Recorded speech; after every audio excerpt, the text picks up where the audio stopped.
what we call going through the motions. And that's all they're doing. And while they're singing all this kind of thing, they're thinking about, for God's sake, I wish we'd get out and smoke a cigarette, and how can I get down into town tonight somehow and make that go? See, their minds are absolutely off it. And so it comes to us as a new thing that we've never heard before. And we could sit around and really dig that. And, we could sit around on the floor and turn head over heels and jump up and down in rhythm with this music and really go out of our minds with it. And they've lost it. But you see, this is the way in which different cultures fertilize each other. When one culture loses its grip on what it has, it can toss what it did have to another culture which will take up the rhythm. And that's why everybody in the West, you see, is getting fascinated with Oriental culture and building themselves Japanese houses and so on. When you go to Kyoto, you go into a hotel, restaurant, and so on, all the Japanese are eating Western food, all the Americans are eating Japanese food. And the funniest tricks I've had of playing this with the Japanese, that the thing that really blows them up is if a Westerner wears their clothes. This they just can't possibly understand.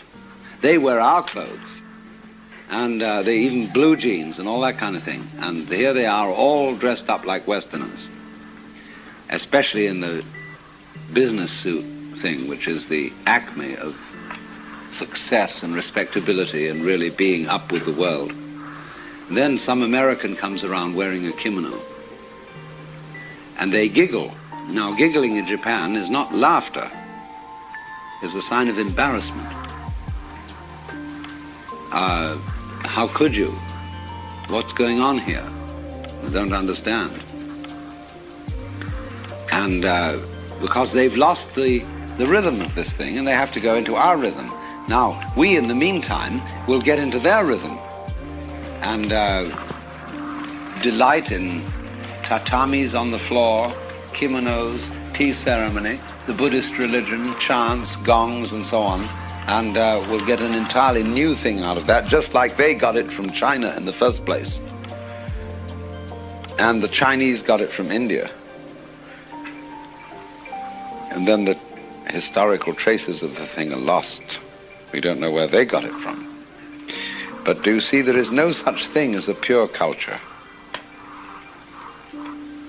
A lot of people have a kind of compulsion about the propriety of being culturally pure.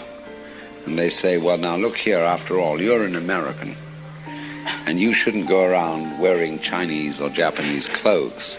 You should be where you are and what you are. Except that this was imported from Germany or England or somewhere else altogether. What we call being American. There is no such thing. Nobody has anything that is absolutely original and genuine. It's all borrowed. All originality is borrowed.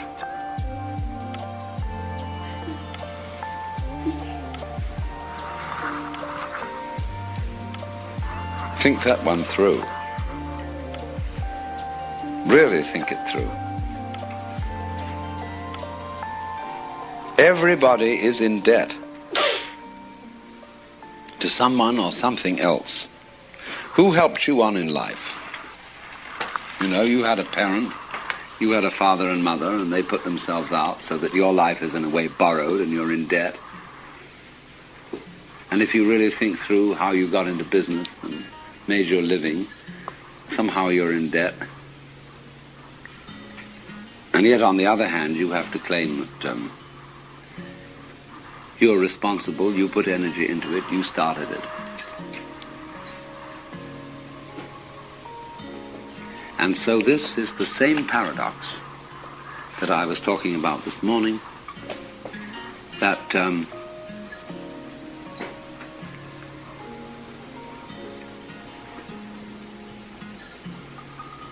the echo, which is memory,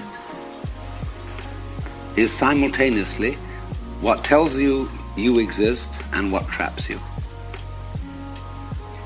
So in the sense that it tells you you exist, it's an advantage. To the extent that it traps you, it's a debt. You're in debt. You should be thankful. Somebody gave it to you. Ultimately, in the Judeo-Christian tradition, the Lord God did it all for you, and you should be thankful.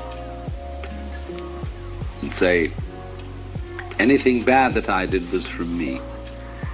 Dear God, anything good that I did was from you.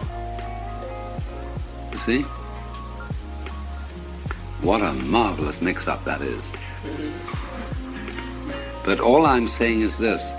There is a point in all this development where you have to say to people, please come off it.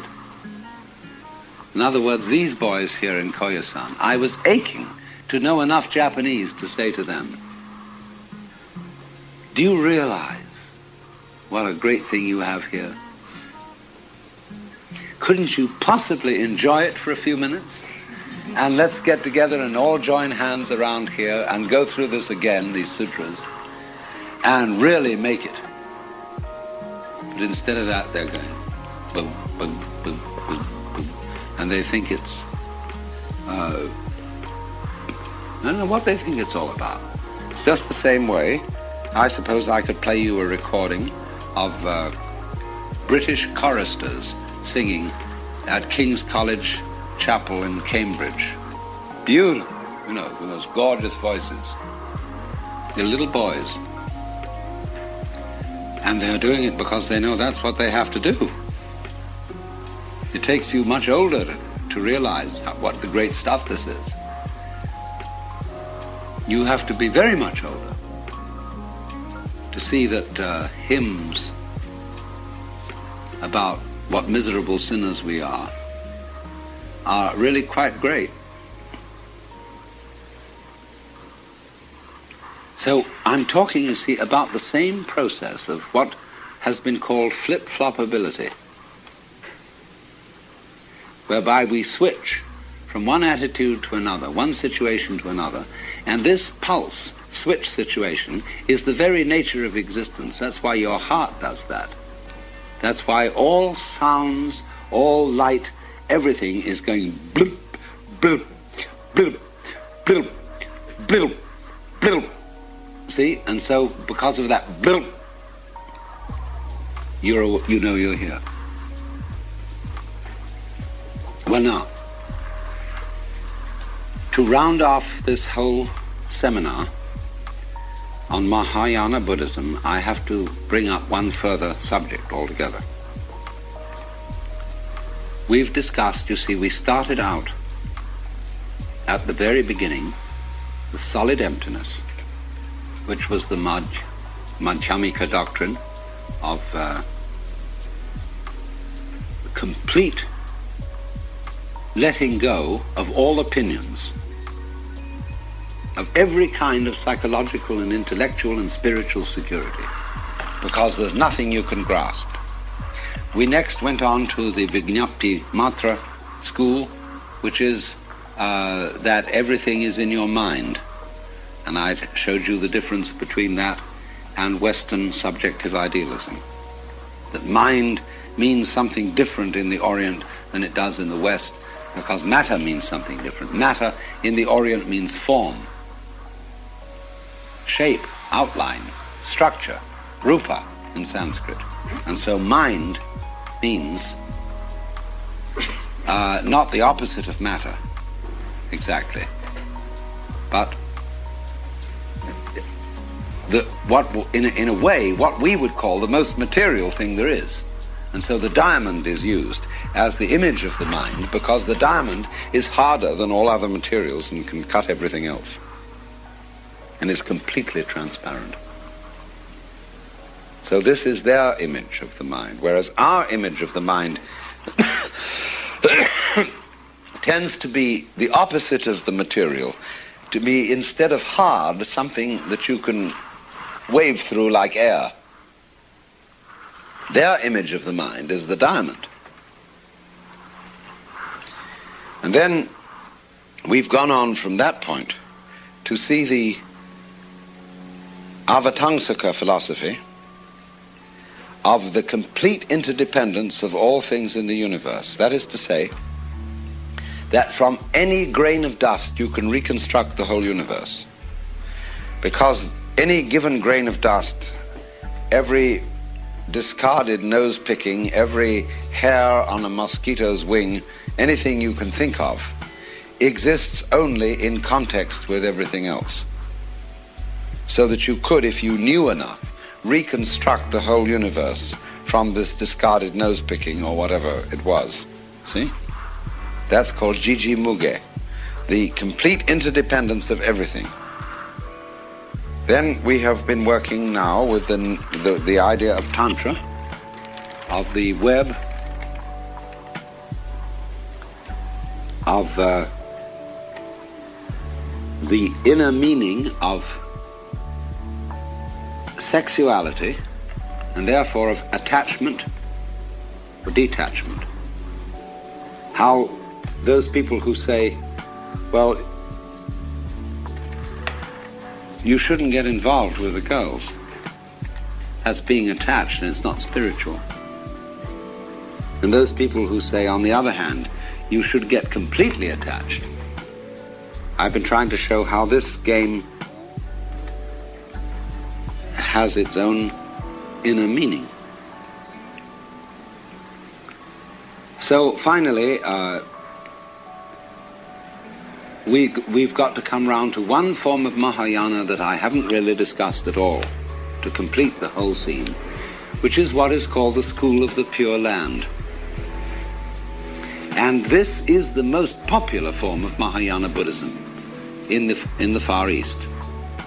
In China, in Japan, everywhere. The multitudes go for this kind.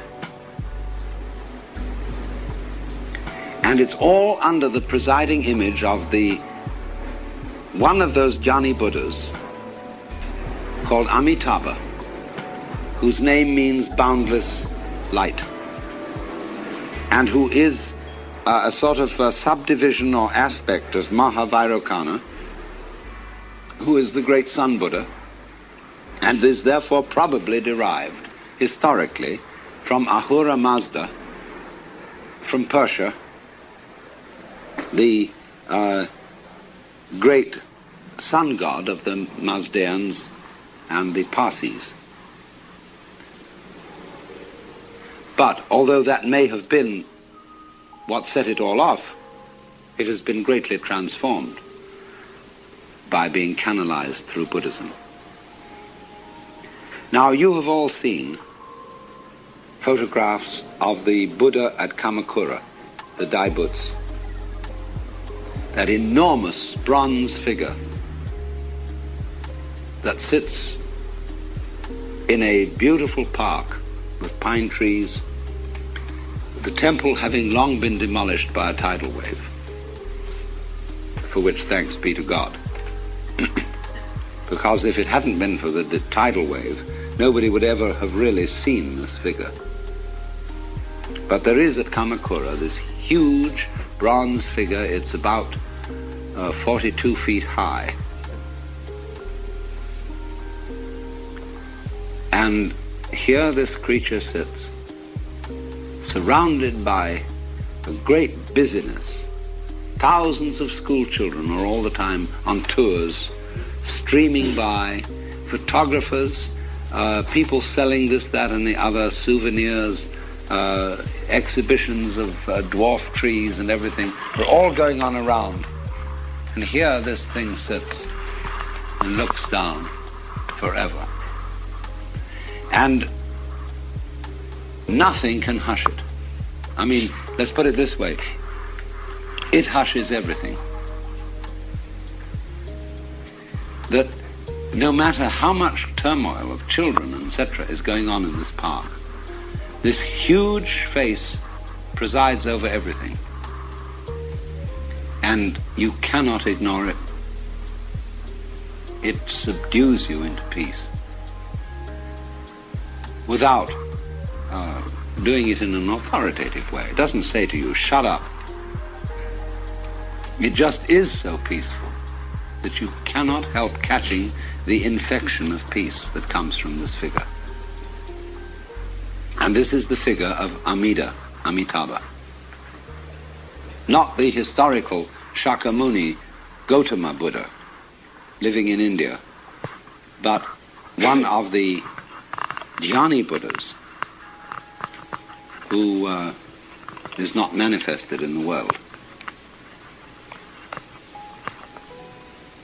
Now, the religion connected with this figure is called Pure Land Jodo in Japanese, Shinshu, the true sect of the Pure Land. It comes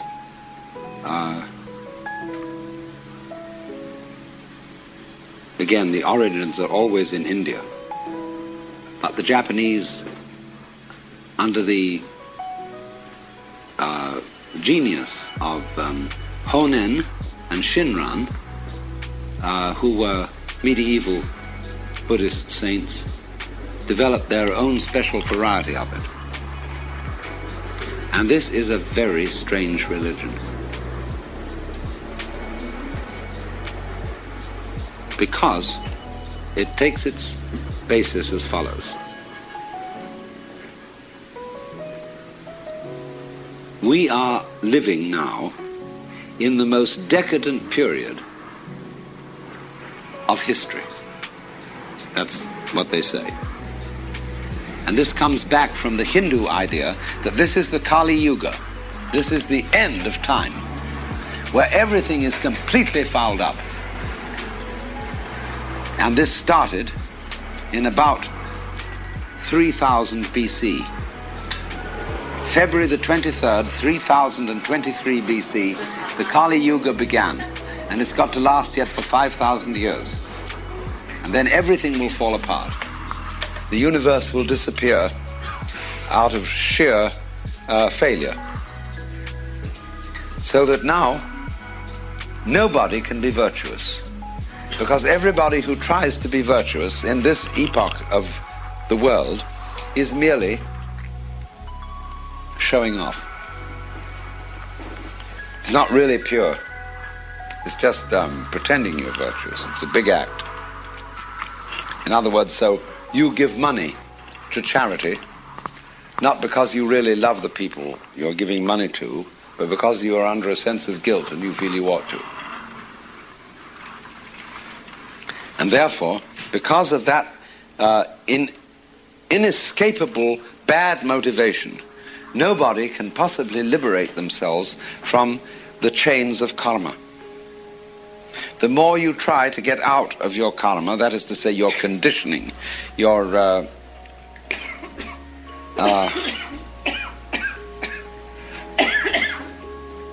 bondage to your past, the more you simply get yourself involved in it. And therefore, all human beings living in the end time of the Kali Yuga, or what the Japanese call Mappo, are just hopeless. Hopelessly selfish. So in this predicament, you cannot rely on jiriki, that means your own power, to get out, to get liberated from self. You have to rely on tariki, which is the power of something else altogether than you, something quite different. So in the Jodo Shinshu sect, the tariki, the other power, is represented in the form of Amitabha, or Japanese say Amida, this great beneficent Buddha figure who everybody loves. And he's so strangely different from any kind of authoritarian God figure that we have in the West. Amida doesn't bombinate. He sits there serenely, quiet. He doesn't preach. And all you have to do is to say his name in the formula Namu Amida Butsu, which means Namu, name, Amida Butsu, of Amida Buddha. Namu Amida Butsu. And all you have to do is to say that formula. And after death, you will be reborn in a special paradise called Sukhavati, which is Jodo, the Pure Land, where becoming enlightened is a cinch. It has none of the difficulties surrounding it that we have in our ordinary life today. Everybody born in the Pure Land is born in the inside of a lotus. There's a huge lotus pond in front of where Amida sits with all his attendants. And the lotuses come up and they go pop, as the bud breaks. And every time it goes pop like this, there's a new little being in there who is somebody who said the formula Namu Amida Butsu. And those are human beings who are now sitting on lotuses like Buddhas. And you should see, you go to Koyasan, and they have a great painting there in their museum of what it's like to arrive there. They have a huge panorama of Amitabha and all his attendants, and especially the Apsaras. The Apsaras are the heavenly girls, which you would call, in Islamic religion, the Huri, from which we get the word whore. But the Apsaras are very beautiful girls playing lutes. And they have one of them that is put on the front page of the guide to the museum because she's so beautiful. Matter of fact, the admission ticket is a colored reproduction of this Apsara to the Koyasan Museum. And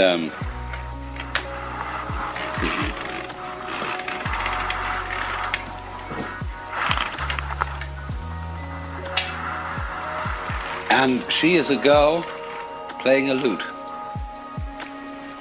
a biwa, kind of a mandolin-shaped instrument. And she looks at you with lovely, longing eyes. And so, this is welcome to Amida's paradise, where you will all sit on lotuses and be Buddhas without any difficulty. But the point is, all you have to do to get there is to say Namo Amida Butsu. You don't even have to believe that it works. Now that is the religion of most Japanese Buddhists, believe it or not. In other words, if you really get this and feel that that's really going to happen to you, you'll be grateful and you'll try to help other people and be a bodhisattva and so on and be generally helpful around the scene. But the whole idea is that you cannot do it by your own effort. And if the moment you think you can do it by your own effort, you're a phony. You have instead to go completely with the other to disown your own power and capability of being virtuous, unselfish, etc.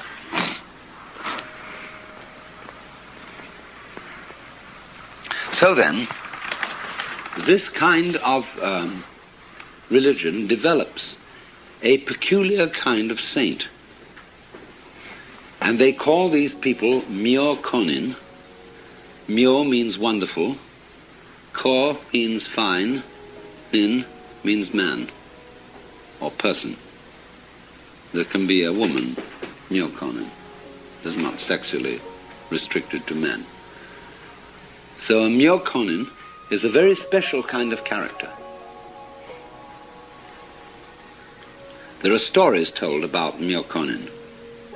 There is one, for example, a traveling man who comes to a temple during the course of the night and walks in, and he takes the sacred cushions on which the priests sit and arranges them right in the front of the altar and goes to sleep. In the morning, the priest comes in and says, "What's going on here?" And Myokonin looks at him and says, "Oh, you must be a stranger. You don't belong to the family."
And Myokonin, like Ryokan, who was a great, marvelous, kind of foolish man, rather like the Franciscan spirit, rather like the spirit of the Russian mystics. Ryokan one day came into a house where there was a kakemono, hanging scroll of a tiger. And he was a very simple man, very direct person. And he looked at the tiger, and he was sitting there. He thought he was alone in the room. He looked at the tiger and he said, "Arr!" Then suddenly he noticed that there was a servant girl sitting quietly waiting for the host to come in. And he said to her, "Shh, don't you tell anybody about this. They'll think I'm crazy." Another time, he had great ability for calligraphy, doing beautiful writing. And people were always trying to get his calligraphy from him. And he was cagey about it. It wasn't so easy to get it. So one day, a very, very great man invited him for dinner and again left him alone in a reception room where there was stretched out on the floor some absolutely gorgeous paper with ink and brushes just waiting there. And he got so fascinated that he just couldn't resist. You know, like a child. He simply couldn't resist doing his calligraphy on that piece of paper. And suddenly, as he realized he had done it, that he had spoiled this gorgeous paper, you know, which was incredibly expensive, the host walked in and he apologized. He said, "Really, I don't know what to do. I'm so sorry I couldn't resist the temptation to make some things on this beautiful paper." And the host said, "Oh, please don't worry about that," because he had now possessed himself of a priceless object of art. This man's work today sells for thousands and thousands of dollars.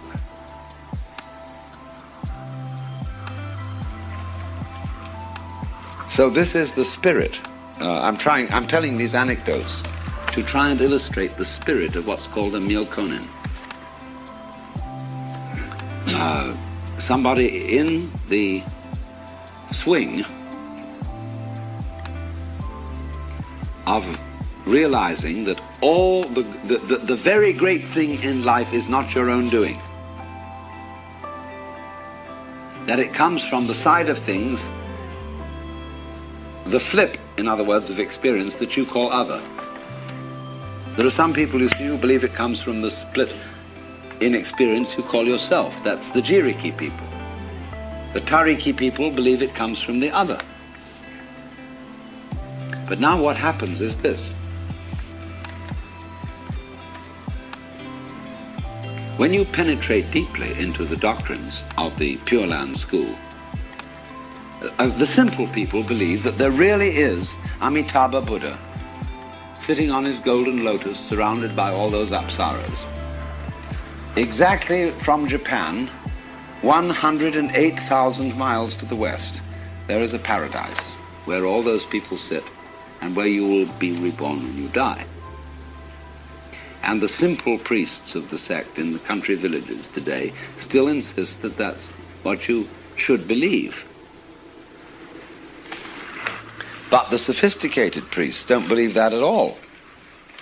They know that Amitabha is in you, only it is that side of you which you don't define as you.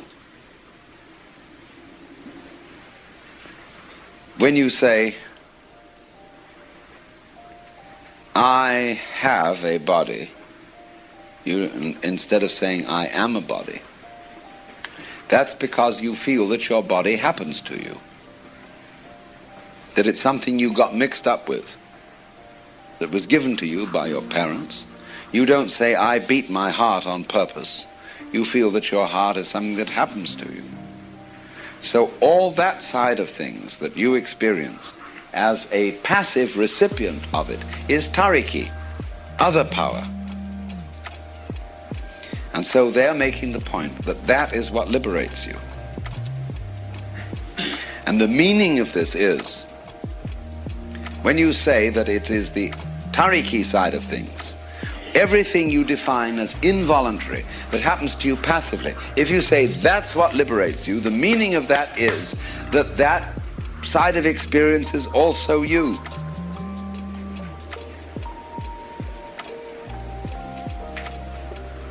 In other words, the sky is blue, but you are bluing it. And you're doing it with your nervous system, which has a certain structure, as a result of which the light coming through air looks blue, because it does so in terms of your nervous system. But you are bluing that sky. Only you are interpreting that activity as something which you don't do, but that just happens to you.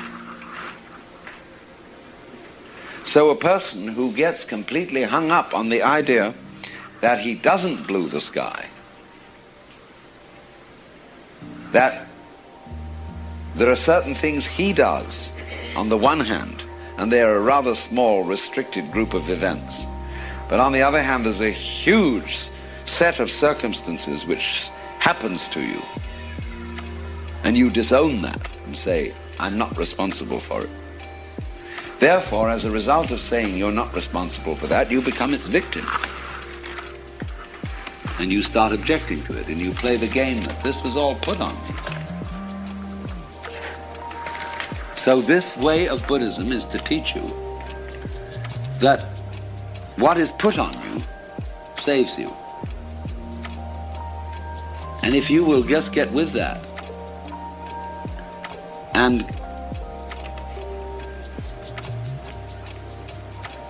accept automatic liberation, which you don't deserve because you didn't work for it, in just the same way as you have said by your own argument that you didn't build Mount Tamalpais. There it is over there, a huge erection of rock. And you say, well, I didn't put that there. It's beautiful. I love to see it and climb on it. But I didn't put it there. Okay. And what did you do? You didn't make your skeleton. You may have thought out some clever things and done some things that were constructive in human life, and you got paid for. But how did you manufacture the consciousness which you needed to do that with? How did you train your fingers? You know, you can with these dexterous thumb-finger meeting instruments do all kinds of skillful things. But how did you arrive with a hand like that? And you say, well, I don't know, I'm fearfully and wonderfully made. God gave me these fingers. And I have accepted them from God as talents, as gifts, and I'm supposed to do the best with it I can.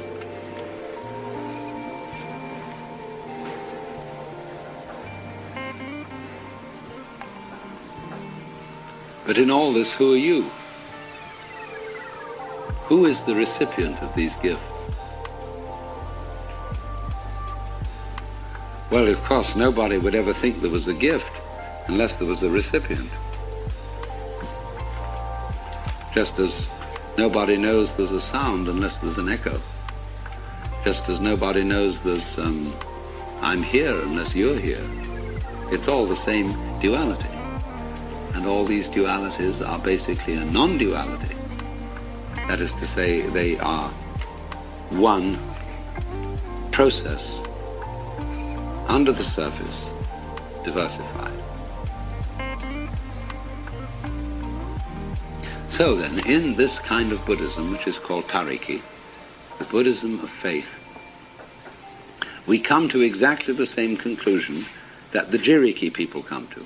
In Zen, which is Jiriki, you work it out by yourself, damn you. You know, you grit your teeth and you meditate